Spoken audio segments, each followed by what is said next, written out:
हरे कृष्णा। सभी वैष्णव भक्तों के चरणों में दंडवत प्रणाम। नरसिंह मेहता की कथा। तो नरसिंह मेहता की कथा में अभी तक हमने 2 भाग सुने हैं। आज का हमारा तीसरा भाग है। तो चलते हैं अपने कथा की ओर।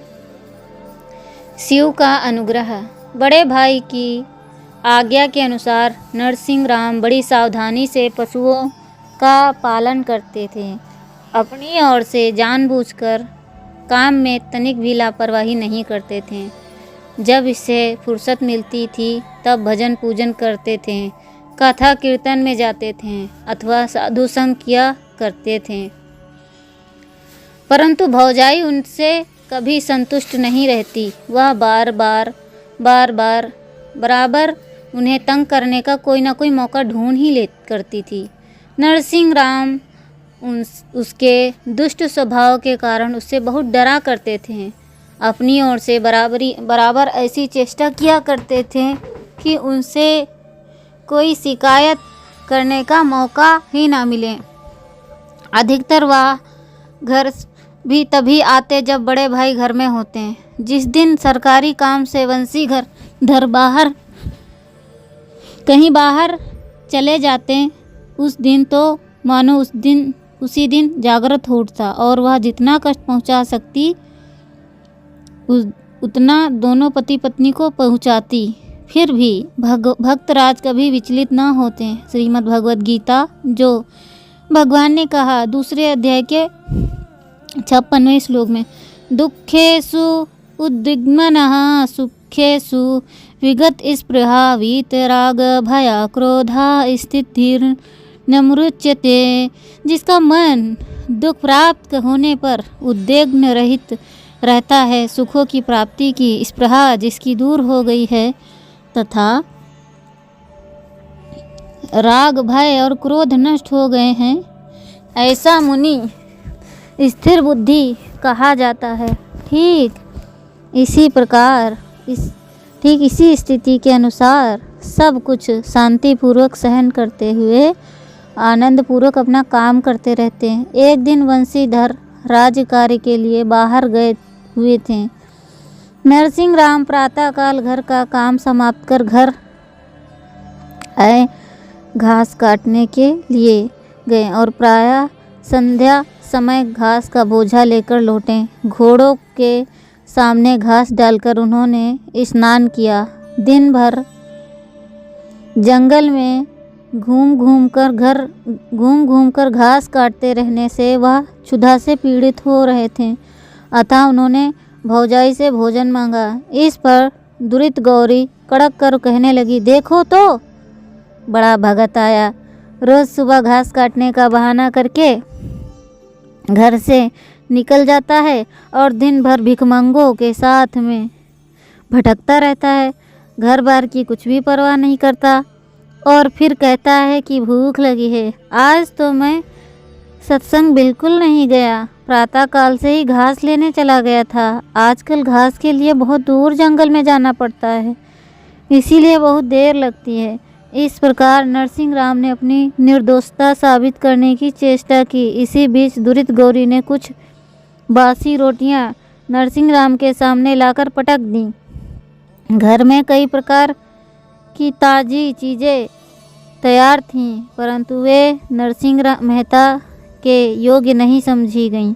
जेठानी के इस व्यवहार को देखकर पतिपरायणा माणिक बाई को असहाय कष्ट हुआ। एक सती भला अपने जीवन सर्वस्व पति देवता की दुर्दशा कैसे सहन कर सकती है? भले ही औरों की दृष्टि में वह सब प्रकार से अयोग्य ही क्यों ना हो। मणिक बाई का हृदय विदीर्ण हो गया और वह कसक उसके नेत्रों द्वारा आंसू के रूप में झरने लगी। उस समय वह और कर ही क्या सकती थी। द्रव्योपार्जन में आसक्त और पराधीन पति की नारी का घर में अधिकार ही कितना। नरसिंह राम ने पेट की ज्वाला शांत करने के लिए ज्यों करके कुछ रोटी के टुकड़े गले से नीचे उतारे और पानी पीकर उठ गए। बस दुरित गौरी के क्रोध क्रोधानल में मानो घी की आहुति पड़ गई हो। वह चिल्ला चिल्ला कर कहने लगी, देखो, भजन में साधु और भोजन में भीम, ऐसा दिमाग मेरे घर में नहीं चलेगा। इतनी तकलीफ़ तो मैं तेरे भाई के लिए भी नहीं उठाती। वह तो बेचारा जी हजूर सो हुजूर कर लेता है और इसका तो मिजाज ही दूसरा रहता है। भाग मजूर का और मन राजा का। मैं कह देती हूँ, कल से ही जहाँ अच्छा भोजन मिले वहीं जाकर खा लेना। आज से मेरे घर से तेरा कोई काम नहीं। मैं तेरी और तेरी से कुभारिया की गुलाम नहीं हूँ। आकारण भौजाई को इस प्रकार आग बबूला होते देख नरसिंह राम कुछ बोल न सके। चुपचाप उसकी बातें सुन रहे थे, परंतु उनके मौन से तुरंत गौरी का रोष बढ़ता ही गया। उसने रणचंडी का स्वरूप धारण कर लिया और गरज गरज कर वह अनाप शनाप बकने लगी। इतने में ही वंशीधर आ पहुँचे। पति को देखते ही दुरित गौरी ने अपनी माया भी फैला दी। वह रुदन करती हुई कहने लगी, घर में अब मेरा कुछ काम नहीं। इस भगत और भगतानी को लेकर खुशी से रहो। कमाने का तो कोई ठिकाना नहीं और मिजाज इतना, मैं तो अब थक गई। बस अब इस घर में या तो नरसिंह नहीं या मैं नहीं। मायाविनी पत्नी के चक्कर में पड़कर अच्छे अच्छे पुरुष की मरकटवत बन जाते हैं, फिर बेचारे वंशीधर का क्या दोष। दुरित गौरी का पक्ष लेकर वह भी नरसिंह राम को ही दोषी मानकर खरी खोटी सुनाने लगे और अंत में उन्होंने कठोरतापूर्वक घर से निकल जाने की आज्ञा भी दी। अब नरसिंह राम को क्या सहारा था। वह पत्नी को वहीं छोड़कर उदास मन घर से निकल पड़े और मोहल्ले के चबूतरे पर चले गए। वैशाख शुक्ल पूर्णिमा की चंद्रमा अपनी संपूर्ण कला से प्रकाशित होकर पृथ्वी पर अमृत की वर्षा कर रहे थे, परंतु उससे नरसिंह राम को तनिक भी शांति नहीं मिलती थी। वह प्रायः आधी रात तक बैठे बैठे यह विचार करते रहे कि क्रोध उतरने पर बड़े भाई को अवश्य पश्चाताप होगा और वह थोड़ी देर में बुलाने आएंगे। उसके बाद उन्हें निद्रा आ गई। प्रातःकाल हो गया पर किसी ने नरसिंह राम की खोज ना की। वह मन ही मन विचार करने लगे, इस नश्वर संसार में सभी संबंधी स्वार्थ से ही प्रीति करते हैं। निस्वार्थ प्रीति करने वाले तो वही एक विशंभर परमात्मा है। अतः अब घर जाने से लाभ ही क्या। वह चबूतरे से उठे और एक ओर चल पड़े। वह कहाँ और किस लिए जा रहे थे इसका उन्हें कोई ज्ञान नहीं था। वह चलते चलते शहर से बाहर कोसों दूर एक भीषण जंगल में पहुंच गए।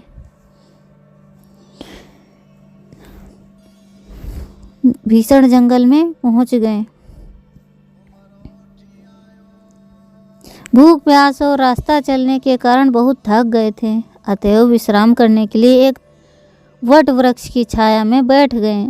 अब प्रायः सायंकाल हो रहा था। वह विचार करने लगे कि अब कहाँ जाना चाहिए। इस संसार में दूसरा अपना है ही कौन। सर्व संतापहारी परम कल्याणकारी भगवान भोलानाथ के अतिरिक्त और कोई शरण देने वाला नहीं। प्रायः 8 वर्षों से रोज़ शिव जी की पूजा करता आ रहा हूँ। प्रत्येक सोमवार की रुद्री करता हूँ। सावन भर बेलपत्र चढ़ाता हूँ। अवश्य ही भक्त मैं भंजन औघड़ दानी भगवान शंकर मेरी सहायता करेंगे। नरसिंह राम इसी विचार में निमग्न थे कि उनकी दृष्टि समीप में ही एक जीर्ण मंदिर पर पड़ी। वहाँ पर एक सुरम्य सरोवर भी था। यह देखकर उन्हें बड़ी प्रसन्नता हुई। वह शिवालय पर जा पहुँचे। उन्होंने कपड़े उतारे, सरोवर में स्नान किया और बेलपत्र फूल आदि से शंकर की पूजा की। फिर शिवलिंग के सामने सिर टेककर फूट फूट कर रोने लगे। दीनानाथ, क्या मेरी दशा पर आपको दया नहीं आती। भाई भौजाई ने मुझे घर से निकाल दिया। अब मेरा और कौन सहारा है। जन्म से ही आप पर मेरा भरोसा रहा। आपके ही नाम का बल रहा। आप यदि शरण में नहीं रखेंगे तो दूसरा कौन रखेगा। अब मैं आपके द्वार पर पड़ गया। आप प्रसन्न होइए, अन्यथा मैं अन्न जल के बिना यहीं प्राण त्याग दूंगा और इस ब्रह्म हत्या का दोष आप पर ही लगेगा। नरसिंह की दृष्टि में शिवलिंग पत्थर नहीं था, बल्कि साक्षात कैलाशपति थे। अतः वह निरंतर विश्वासपूर्वक प्रार्थना करने लगे और रुदन करने लगे। जंगल की भयावनी रात थी। नाना प्रकार के हिंसक जंतु चारों ओर बोल रहे थे। कितने ही उस मंदिर में सोने के लिए आते थे और मनुष्य को देखकर डर से वहां से चले जाते थे, परंतु नरसिंह राम को इन सब बातों की कोई सुधि न थी। वह तो अखिल भुवनपति के ध्यान में पड़े थे और उन्हीं की पुकार कर रहे थे। धीरे धीरे रात बीती। सूर्य भगवान के आगमन से पृथ्वी का अंधकार ना मालूम कहाँ विलीन हो गया। फिर भी ब्राह्मण नरसिंह मेहता उसी स्थिति में जमीन पर सिर टेके रुदन और विनती कर रहे थे। फिर दिन बीता और रात आई, और इस तरह दिन के बाद रात और रात के बाद दिन आता और चला जाता, परंतु वह उसी स्थिति में पड़े रहे। वह अपनी श्रद्धा और संकल्प से लेस मात्र भी विचलित नहीं हुए। इस प्रकार प्रायः 7 दिन की उग्र तपस्या से कैलाशपति का आसन डोल गया, और 7वें दिन आधी रात के बाद भगवान भोलेनाथ भक्त के सामने साक्षात प्रकट हुए। उन्हें देखते ही भक्तराज उनके परम पावन चरण कमलों पर यह कहते हुए लौट गए कि मेरे भोलेनाथ आओ, मेरे शंभु आओ। भगवान शंकर ने कहा, बेटा मैं तुम्हारी 7 दिन की घोर तपश्चर्या से अत्यंत प्रसन्न हूँ, तुम मुझसे इच्छित वर मांग लो। भक्तराज ने नम्रता पूर्वक प्रार्थना की, भगवान मुझे किसी वरदान की इच्छा नहीं, फिर भी आपकी आज्ञा वर मांगने की है। अतएव जो वस्तु आपको अत्यंत प्रिय हो वही वस्तु आप वरदान देने की कृपा करें। जो वस्तु आपकी है वही देने की कृपा करें। तमने जे वल्लभ होए जे दुर्लभ, अपोरी प्रभु जी मुने दया रे आनी। वस्तु तुमने तो वरदान बड़ा सुंदर मांगा है।